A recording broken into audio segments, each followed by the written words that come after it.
Hello, I'm James Fitz. This is a special edition of Fitz Just Right.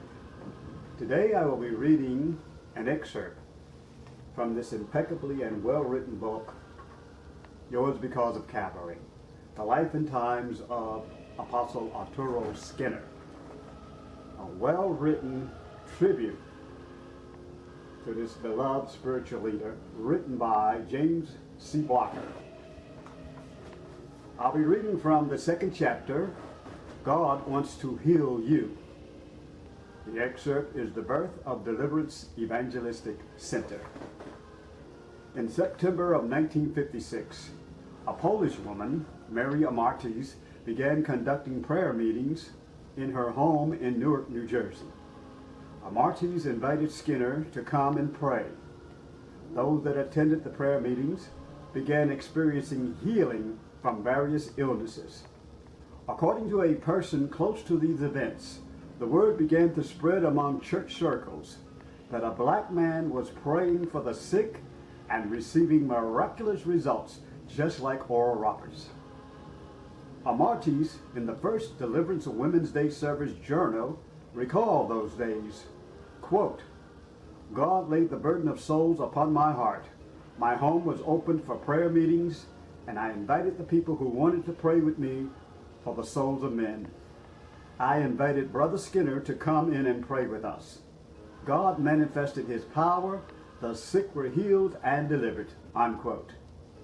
Amartis also invited Reverend Thornton, a local pastor, and his wife to the prayer services. Thornton was so impressed with Skinner's ministry that he invited him to conduct a revival at his church on Peshine Avenue in Newark. In 2 weeks' time, his place became too small, so they rented the Essex Theater on Springfield Avenue. After that meeting moved to the Community Center on High Street in Newark, then the Masonic Temple at 188 Belmont Avenue. For about 3 years, Skinner and his supporters moved from location to location until in 1959, he came upon a theater at 505 Central Avenue in Newark that seated 1,200 persons.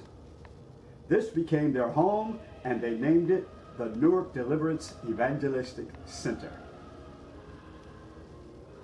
Skinner uniquely held his Sunday services at 3 p.m., claiming that the Lord instructed him to do so.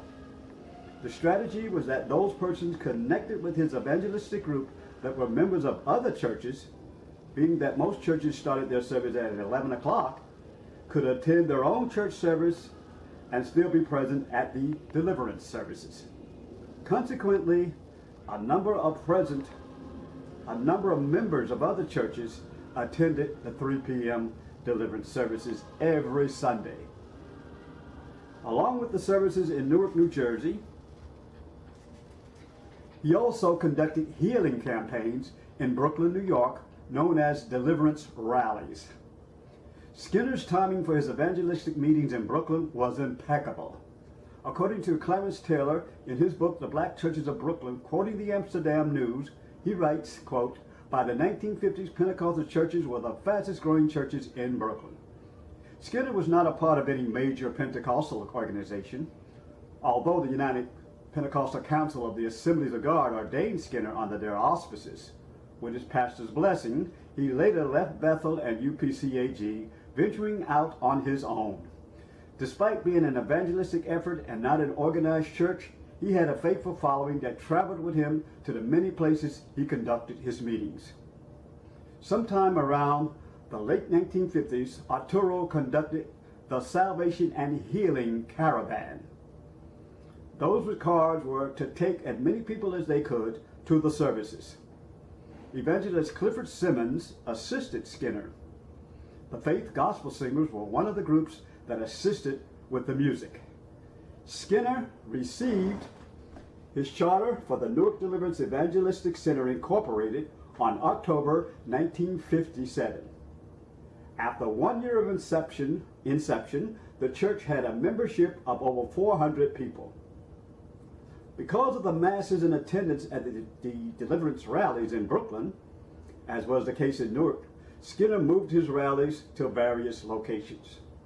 Skinner conducted some of his first campaigns at 182 Gates Avenue, then 404 Gates Avenue. Next, he conducted his services at the Bedford YMCA, each becoming inadequate to accommodate the crowds. After which, he purchased the old Kismet Theater at 785 DeKalb Avenue with a seating capacity of 1,500, naming it the Brooklyn Deliverance Evangelistic Center, later changing the name to Brooklyn Deliverance Tabernacle. The Brooklyn Center afforded Skinner the liberty to expand. Before the Brooklyn Center, the church office was in his apartment. The Brooklyn Center also housed the executive offices, the administrative offices, the bookstore, the printing plant, the photography studio, recording studio, auxiliary rooms, and choir room. In 1958, Skinner started the Hour of Deliverance radio broadcast. Yours because of Calvary.